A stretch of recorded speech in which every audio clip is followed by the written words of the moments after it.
Voy a invitaros a que abráis la palabra del Señor en 1 de Samuel.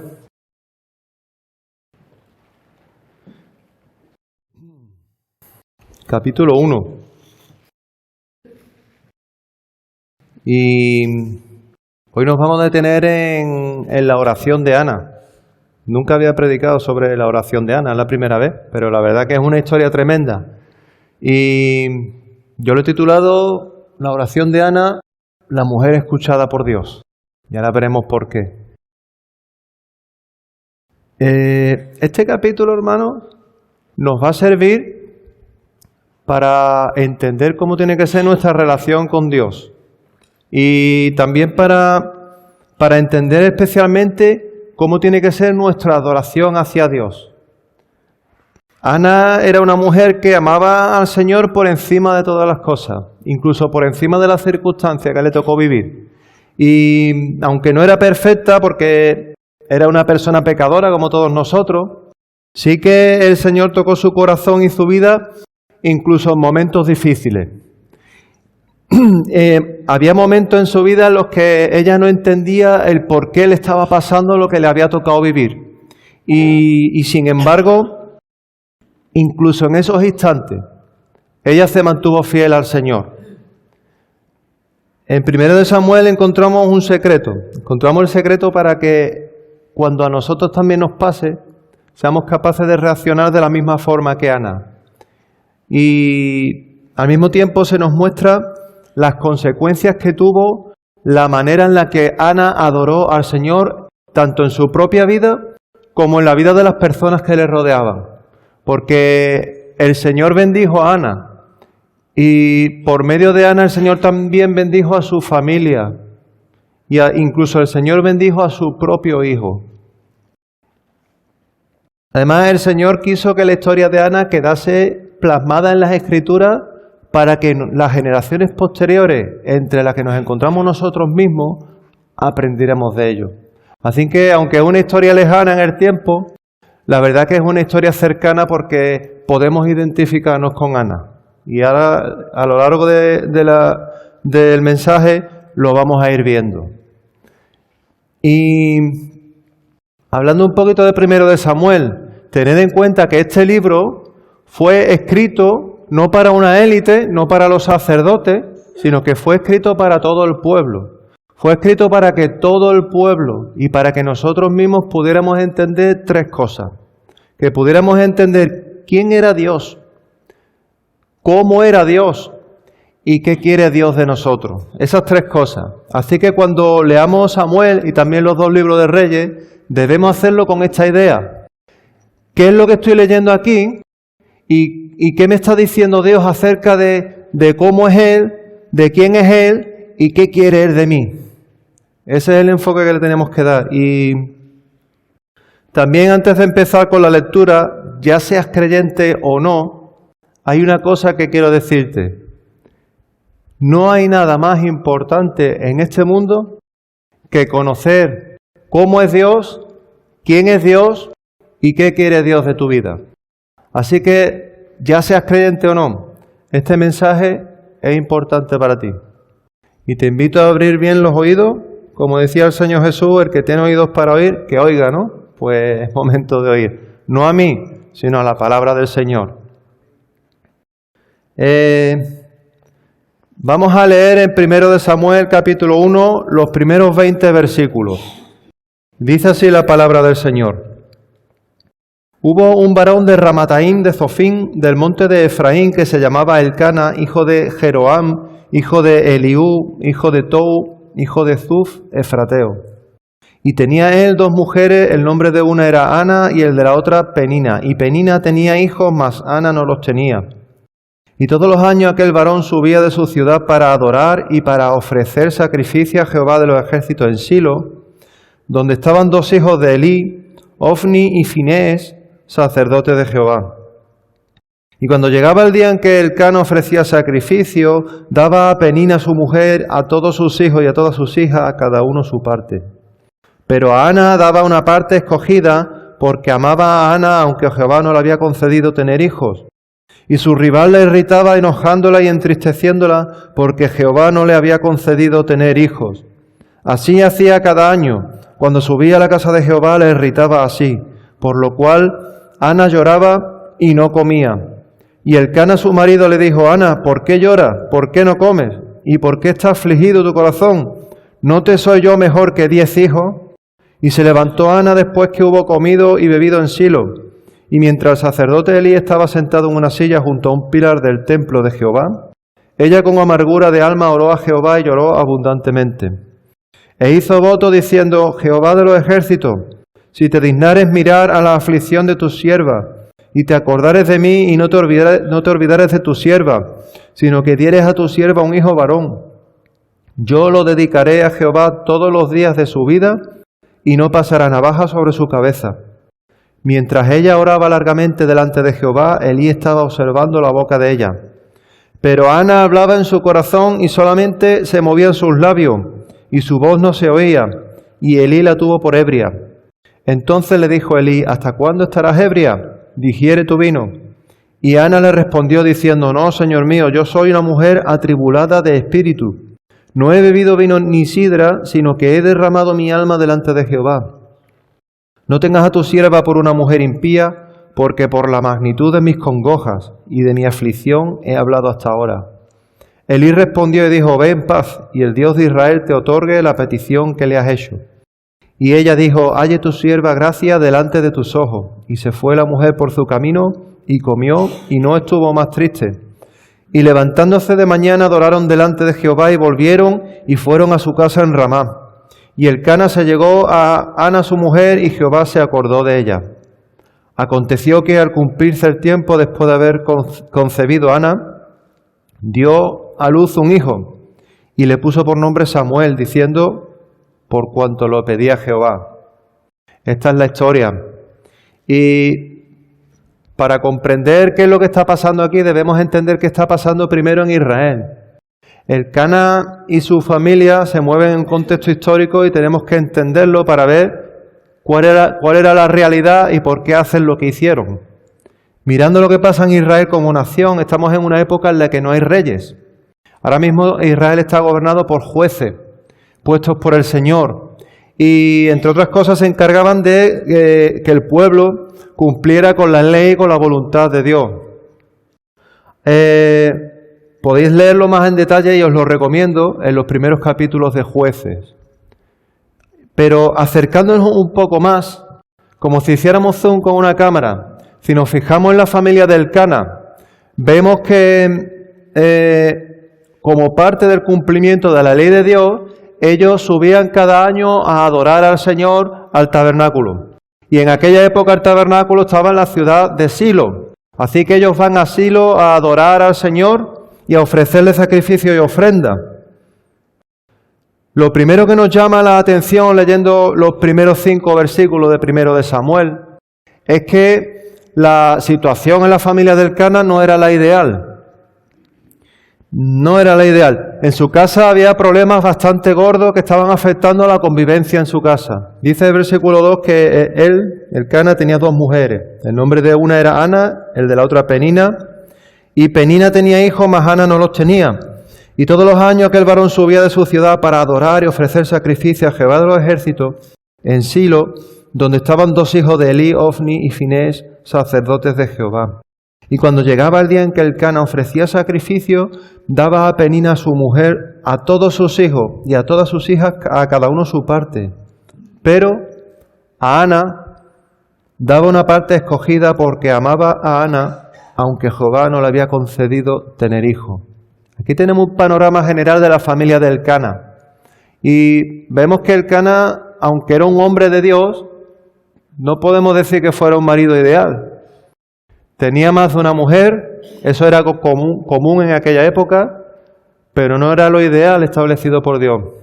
Y en segundo lugar, y esto es importante, tenía preferencia por Ana y trataba mejor a Ana que a su otra esposa. ¿Y esto qué es lo que estaba provocando? Una rivalidad entre ellas. Esto había provocado un problema gordo de convivencia entre ellas y bastante gordo en su casa. Y ahora nos vamos a acercar un poco más con esa cámara y vamos a hacer un poco más de zoom y nos vamos a fijar en Ana.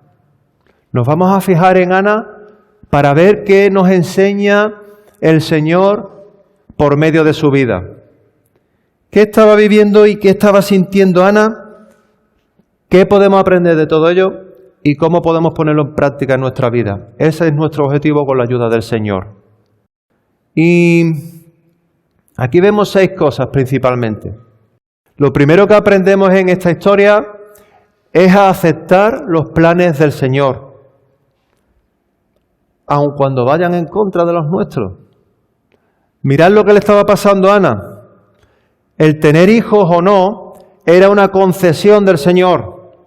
En los planes de Ana estaba el ser madre y serlo ya mismo.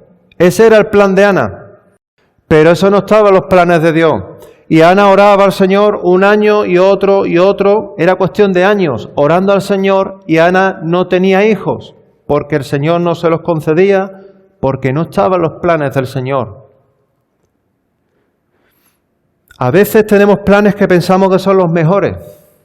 Tenemos planes que pensamos que son los únicos posibles para nuestra vida.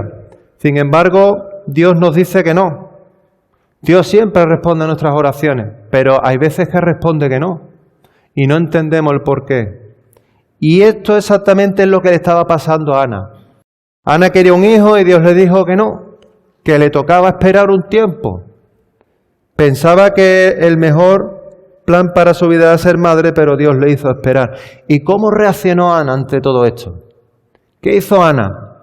Pues fíjate que ese no de parte de Dios no impidió que Elcana y su familia junto con Ana misma siguieran acudiendo cada año a Silo a adorar a Dios. El no de Dios no impidió que Ana siguiera siendo una mujer de Dios, una mujer entregada a Dios. Porque ellos aceptaban, y esta es la clave, ellos aceptaban la soberanía de Dios. Ellos aceptaban el sí y aceptaban el no. Como dijo Job, yo me acordaba cuando leía estos versículos de Job, Job 1, versículo 21. Desnudo salí del vientre de mi madre, desnudo volveré allá, Jehová dio y Jehová quitó, bendito sea el nombre de Jehová bendito. Esta era la manera de pensar de Job y también era la manera de pensar de Ana y su familia. Pero también es verdad, no lo vamos a negar, que aceptar los planes de Dios y la soberanía de Dios no nos va a impedir sufrir. No nos va a librar de pasarlo mal, porque Ana veía que a pesar de ponerlo en oración una y otra vez, su hijo no llegaba y esto le estaba causando un sufrimiento tremendo. Esto es así. Y esto se vio agravado por la actitud que tenía hacia ella Penina, la otra mujer de Elcana. Mirad cómo define el Señor a Penina en el versículo 6. Y su rival la irritaba enojándola y entristeciéndola porque Jehová no le había concedido tener hijos. Penina se había convertido en una rival de Ana. Tiene que ser horrible convivir con una rival, ¿no? Penina veía que Elcana trataba mejor a Ana y estaba pagando su frustración con Ana, haciéndola sufrir en lo que más le dolía. Era una adversaria, era una competidora, la odiaba y se burlaba de ella y tocó donde más le dolía. Así que al dolor de no tener hijos se sumaba el dolor de ver cómo una persona con la que tenía que convivir cada día y una persona a la que su marido también amaba porque era su esposa, le atacaba constantemente. Además dice, esto no era un calentón de un momento, dice que lo hacía cada año. Era un sufrimiento que llevaba años pasando por ello. Versículo 7. Así hacía cada año, cuando subía a la casa de Jehová, la irritaba así, por lo cual Ana lloraba y no comía. Un tiempo que tenía que ser de gozo porque se estaba preparando para subir a la casa del Señor para adorarle, se había transformado año tras año en un sufrimiento horrible. Esta era la situación de Ana, machacándola continuamente. Si sois padres, que creo que la mayoría lo sois, y alguno de vosotros tuvo problemas o tardó bastante tiempo en tener el primer hijo, os podéis más o menos imaginar el sufrimiento de Ana, ¿verdad? Pues añadirle a ese comecoco que tendríais vosotros en su día, el hecho de que alguien que vivía contigo estuviera cargándote y riéndose de ti por ello todos los días. Horrible, ¿verdad? El Señor nos revela algunos detalles de cómo reaccionó en un primer momento Ana a ese sufrimiento. Dice que lloraba, que no quería comer, pero aún así, cuando llegó la hora de adorar a Dios, Ana subió a adorar a Dios. Y además lo hacía cada año. Y hay una segunda cosa que aprendemos aquí. Y esa segunda cosa es a reconocer a Dios en momentos de crisis. Vemos que a pesar de que ella no recibió la respuesta que esperaba de parte de Dios, también vemos que Ana no fue abandonada por Dios en ningún momento. Él no le dio hijos, es verdad, pero sí le dio un marido que le amaba. Dice que ella era la favorita de su marido. Y en ese sentido, Ana podía considerarse una privilegiada, porque podía disfrutar del amor de su esposo cada día.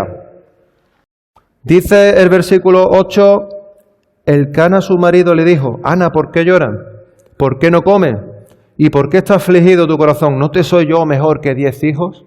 Fijaros cómo el Señor utiliza a su marido Elcana para consolarla. Dios no abandonó a Ana. Dios sabía que Ana estaba sufriendo y Dios sabía cómo consolar a Ana y sostenerla. Y así lo hizo. Dice que era la favorita del Elcana, era quien más amaba en aquella casa. Ana era una privilegiada.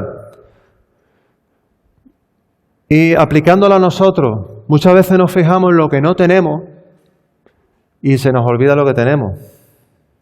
A mí me ha pasado, hermano, y estoy seguro que a ti también en algún momento de tu vida. Echamos en cara a Dios que nos faltan muchas cosas, pero no nos damos cuenta de todo lo que sí tenemos. Le pedimos al Señor por lo que Él nos ha dado, pero no le agradecemos al Señor por lo que ya nos ha dado. Se nos olvida que Dios nos va a seguir dando. O no confiamos en que el Señor de aquí a un futuro nos siga dando. Esto no quiere decir que nos vaya a salir todo bien, como hablaba mi padre el domingo pasado. No te va a salir todo bien, pero el Señor te va a ayudar para bien en cualquier situación. Sea cual sea nuestra circunstancia, Dios va a estar ahí ayudándonos y sosteniéndonos. Esa es una verdad bíblica que se repite una y otra vez a lo largo de la palabra. Y esta es la verdad con la que nos encontramos en esta historia. Ana no tenía hijos, pero tenía un esposo que la amaba. Y Elcana es usado por el Señor para consolarla y fortalecerla. Fíjate en cómo va la historia.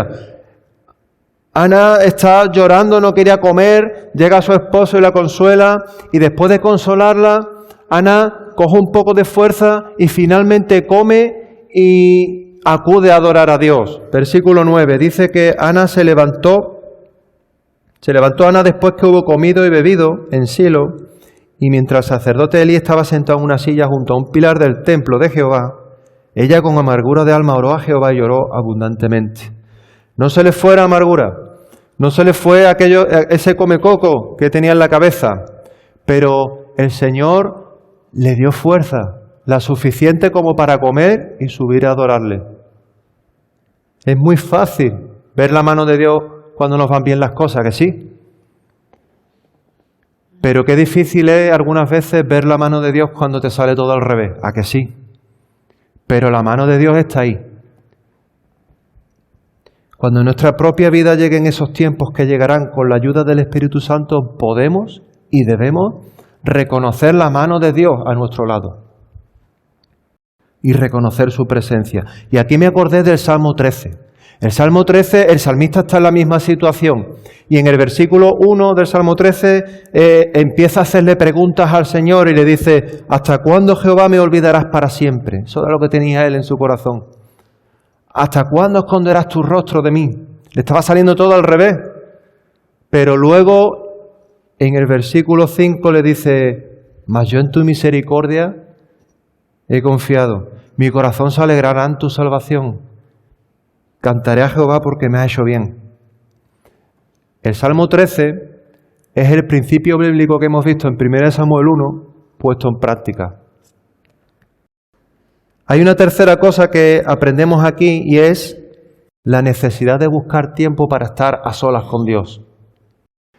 Es una necesidad, no es una opción, es que lo necesitamos todos nosotros. Tenemos que apartar un tiempo para estar a solas con Dios. Está bien adorar aquí al Señor con los hermanos, pero tenemos que sentarnos solos en casa donde estemos tranquilos y derramar nuestra alma delante de Dios, igual que hizo Ana.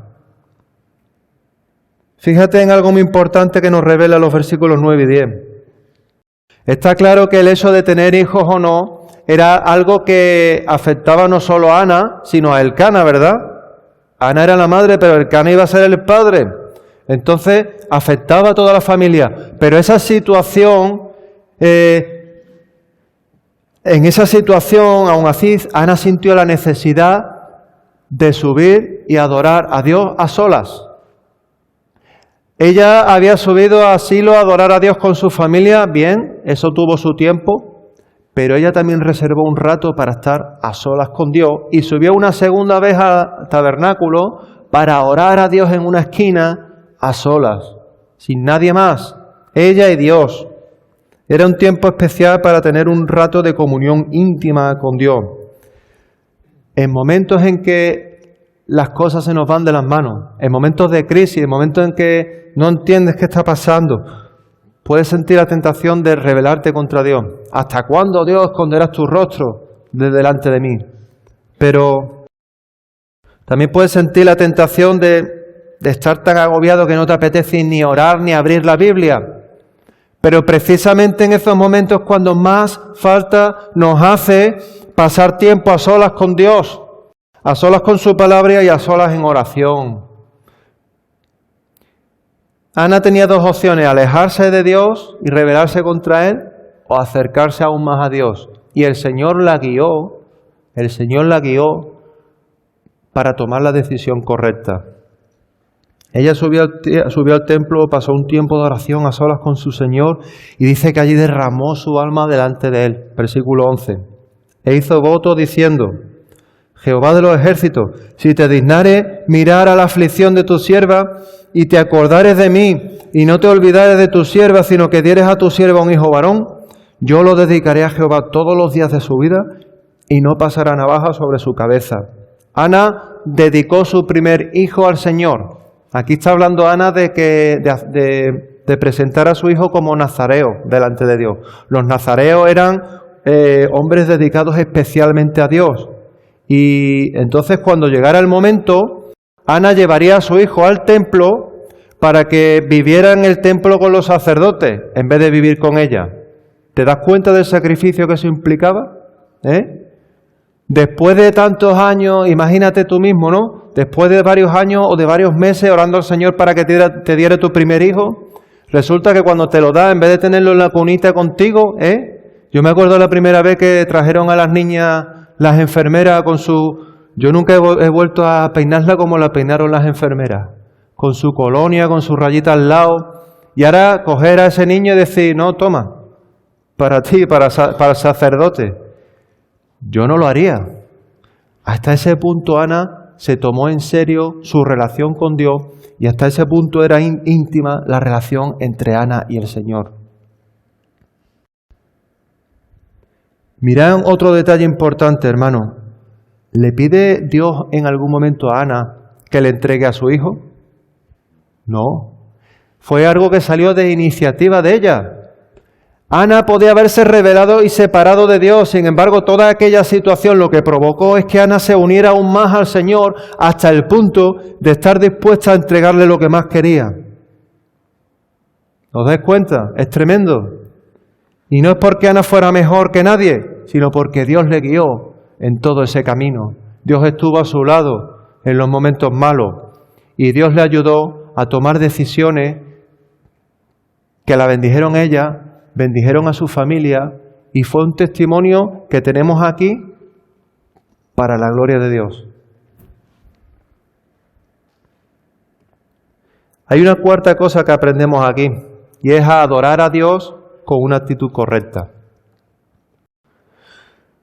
Cuando acudimos a Dios en oración, muchas veces convertimos el tiempo de adoración en algo rutinario.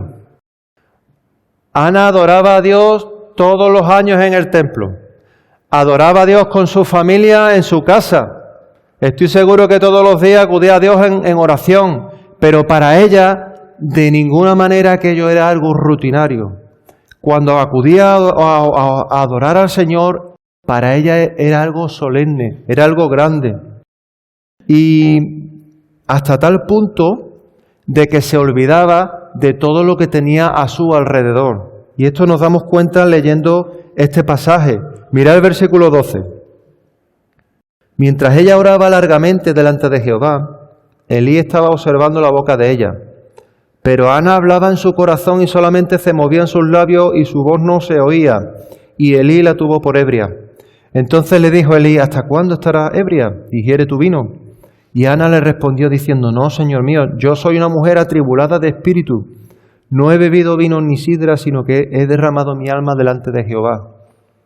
No tengas a tu sierva por una mujer impía, porque por la magnitud de mis congojas y de mi aflicción he hablado hasta ahora. Hay tres cosas tremendas aquí en la adoración de Ana. La primera es que oraba largamente. No fue una oración rutinaria o protocolaria, fue una oración larga. Lo segundo es que adoraba con un sentimiento de tribulación. No era algo mecánico, sino que realmente le salía de lo más profundo de su corazón. Y también hay una tercera cosa, que es que dice que derramó su alma delante de Jehová. Ella no se dejó cosas para sí, sino que le enseñó al Señor todo lo que había en su alma. La derramó. Cuando tú derramas el agua que hay en un vaso, en el vaso ya no queda agua. Y eso es lo que ocurrió con el alma de Ana. Le mostró al Señor todo, sin secretos para el Señor. Señor, aquí está lo que hay en mi corazón, ayúdame.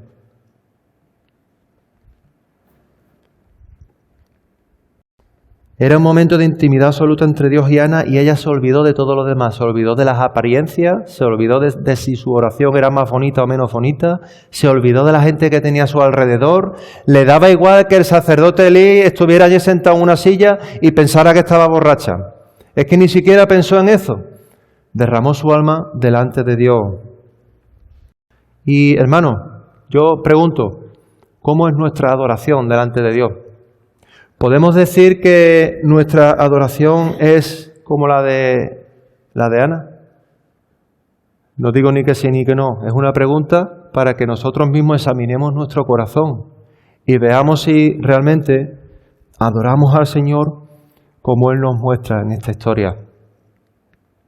Adorar a Dios no debe ser algo rutinario, no debe ser algo protocolario, ni debe ser algo mecánico porque venimos aquí todos los domingos. No, hermano.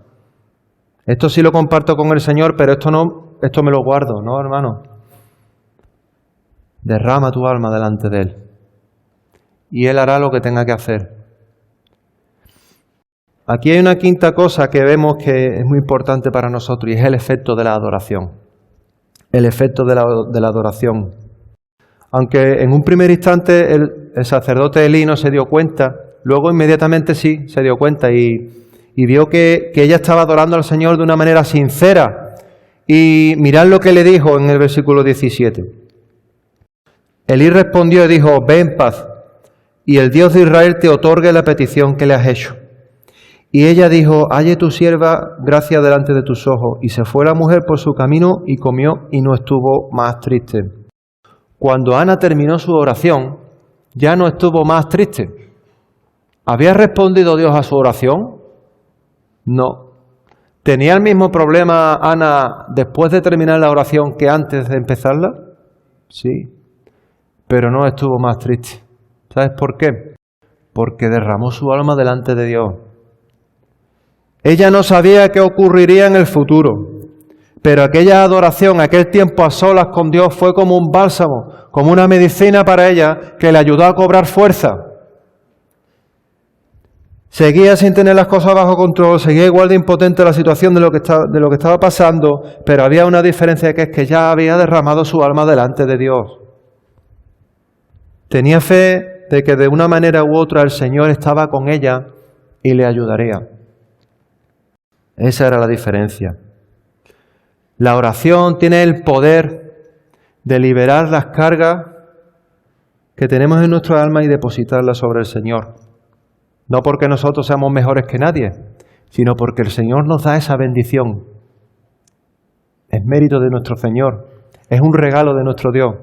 Aprovechémoslo. Ese reposo es una bendición que muchas veces pasa desapercibida y que no aprovechamos. Aquí el Señor ya había empezado a responder la oración de Ana, porque de momento ya había borrado la amargura de su alma, ya no estuvo más triste. Ya no estuvo más triste. Dios tenía un plan mucho más grande para la vida de Ana. Ana quería un hijo, pero Dios iba a darle mucho más. Y lo vemos en el versículo 19. Levantándose de mañana, adoraron delante de Jehová, y volvieron y fueron a su casa en Ramá, y Elcana se llegó a Ana, su mujer, y Jehová se acordó de ella. Aconteció que al cumplirse el tiempo, después de haber concebido Ana, dio a luz un hijo y le puso por nombre Samuel, diciendo, por cuanto lo pedía Jehová. Samuel significa escuchado por Dios. Ana tuvo que soportar un tiempo de silencio como respuesta a sus oraciones, pero Dios respondió cuando tocaba, ni antes ni después. Ahora había llegado el momento de decirle que sí a aquello que tanto deseaba, y le dio un hijo. Pero no le dio un hijo, le dio 5 hijos, 3 varones y 2 mujeres. Y ella llamó a su hijo Dios ha oído, o escuchado por Dios. Así que cada vez que Ana nombrara el nombre de su hijo Samuel, se acordaría de lo que Dios había hecho en su vida. Oído por Dios, ven aquí. Escuchado por Dios, ven aquí. Samuel fue el último de los jueces, antes de que llegara el primer rey, que fue Saúl. Samuel fue un hombre de Dios. Su vida fue utilizada por Dios para bendecir a muchas personas. Su vida fue de testimonio a muchas generaciones, incluida la nuestra. No creo que Ana esperase que la vida de Samuel fuera hasta tal punto de bendición para tanta gente. Samuel fue utilizado por Dios y Dios tenía un plan para Ana mucho más grande del que ella se pensaba. Lo que faltaba era que llegara el tiempo, que llegara el momento. Y por último lugar, hay una sexta cosa que aprendemos aquí. Aprendemos a ser agradecidos. Nos enseña 2 grandes lecciones prácticas en relación a la forma en que tenemos que ser agradecidos. Lo primero que nos enseña es la necesidad de dar gracias a Dios por lo que nos da. Y lo segundo que nos enseña es la necesidad de recordar continuamente todo aquello que el Señor nos da. Hace un par de años, las niñas querían tener una mascota. Querían un perrito. Y yo les decía que no porque el perro ladra. Dijeron, bueno, pues queremos un gato. Y yo les dije, no, porque maulla y araña las puertas. Entonces me dijeron, bueno, pues un conejo. Y entonces yo pensé, bueno, no ladra, está bien. No maulla, está bien. No grita, no hace ruido, está bien. Lo podemos encerrar en una jaula y se come en un momento dado si molesta mucho, que es comestible. Vale. Pero un problema con el que yo no me esperaba es un desagradecido tremendo. Tú le das, no se acerca a ti para nada, solo se acerca si tiene hambre. Le das de comer y ¿sabes lo que hace justo después de darle de comer? Sale corriendo para que nadie le moleste. Es más, cuando sale corriendo, corre dando patas para asegurarse de que no puedas acariciarle. Es un desagradecido tremendo. ¿Os parece gracioso? Pues sí, es gracioso. A mí no me cae muy bien, pero sí, reconozco que es gracioso. Pero muchas veces, hermanos, nosotros nos comportamos como ese conejo. Y cuando oramos al Señor, si no el 100%, el 90% son peticiones. ¿Le damos gracias al Señor por lo que nos da? ¿Reconocemos las bendiciones de Dios cuando nos llegan? ¿O nos fijamos en un 90% en lo que nos falta o en un 100% y nos olvidamos de todo lo que Él sí nos da? ¿Abrazamos a nuestro Dios buscando tiempo a solas con Él? ¿O recibimos las bendiciones y salimos corriendo para que nos dejen tranquilos, para disfrutar de las bendiciones? Una vez más, no digo que lo hagamos o no lo hagamos, digo que es una pregunta, que debemos examinar nuestro corazón y ver si esto es así en nuestra vida o no. Ana reconoció las bendiciones de Dios, agradeció las bendiciones de Dios, pero también hizo una tercera cosa muy importante, y es que recordó continuamente a lo largo de toda su vida y las recordó, las bendiciones que Dios le había dado. Samuel, Dios me ha oído. Y cuando llegó el momento, ella también cumplió sus promesas delante de Dios. Versículo 24. Después que lo hubo destetado, lo llevó consigo con 3 becerros, un efa de harina y una vasija de vino, y lo trajo a la casa de Jehová en Silo. Y el niño era pequeño. Está hablando de Samuel. Y matando el becerro, trajeron el niño a Elí, y ella dijo: oh Señor mío, vive tu alma, Señor mío, yo soy aquella mujer que estuvo aquí junto a ti orando a Jehová. Por este niño oraba, y Jehová me dio lo que pedí. Yo pues lo dedico también a Jehová. Todos los días que viva será de Jehová. Y adoró allí a Jehová. Dios respondió a la oración de Ana cuando llegó el momento adecuado, ni antes ni después. Además, Dios respondió a Ana dándole mucho más de lo que ella se había esperado. Le dio 5 hijos. Ana fue una persona agradecida que supo reconocer las bendiciones de Dios cuando llegaron. Y por ello en el capítulo 2 vemos cómo, al saber que ella iba a tener un hijo, ella lo primero que hace es adorar a Dios. Si te fijas, la vida de Ana fue una vida constante de adoración. En el libro de Samuel, en el capítulo 1, por lo menos dice que 4 veces adoró a Dios. Adoró a Dios antes de tener al hijo, adoró a Dios cuando le pedía al Señor en amargura que quería tener un hijo, adoró a Dios después de tener a su hijo, adoró a Dios todos los años cuando subía a Silo. Era una vida constante de adoración. Hermano, tenemos que adorar a Dios. No porque responda a mis peticiones, que también. No porque Él me haya dado cosas buenas, que también. Pero principalmente le tengo que adorar por quién es Dios. Tengo que adorarle por quién es Él. Él merece mi adoración porque Él es santo. Él merece mi adoración porque Él es bueno. Él merece mi adoración porque murió por mí en una cruz y resucitó el tercer día. Él merece mi adoración porque yo fui creado para su gloria. Y mi principal motivo de existencia en este mundo es para adorarle y para dar testimonio a las naciones. Como dice el apóstol Pablo en Romanos 11, versículo 36, porque de Él y por Él y para Él son todas las cosas. A Él sea la gloria por los siglos. Amén.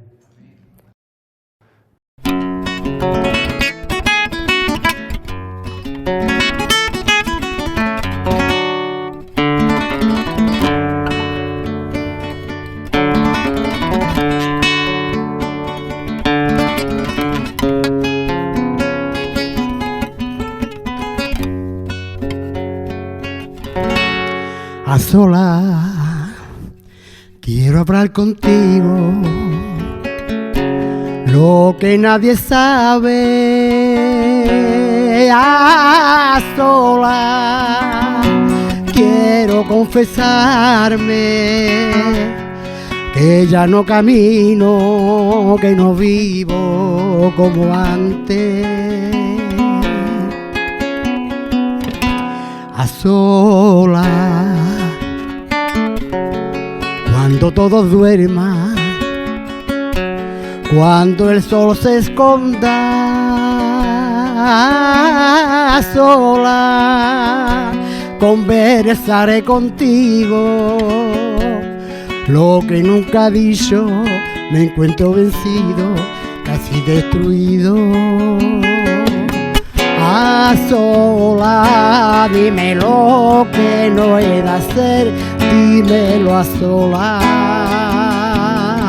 Tengo tanto que aprender, háblame ahora. Saca el peso de mi vida que me ahoga. A solas, aunque tú ya sabes cómo estoy viviendo. A solas quiero hablar contigo sobre mis temores, que son como el fuego que está ardiendo dentro. A solas hablaré contigo, buscaré el consejo. A solas quítame este peso, que quiero ser libre como el viento, como el viento. A solas dime lo que no he de hacer, dímelo a solas. Tengo tanto que aprender, háblame ahora. Saca el peso de mi vida que me ahoga. Y a solas dime lo que no he de hacer, dímelo a solas. Tengo tanto que aprender, háblame ahora. Saca el peso de mi vida que me ahoga.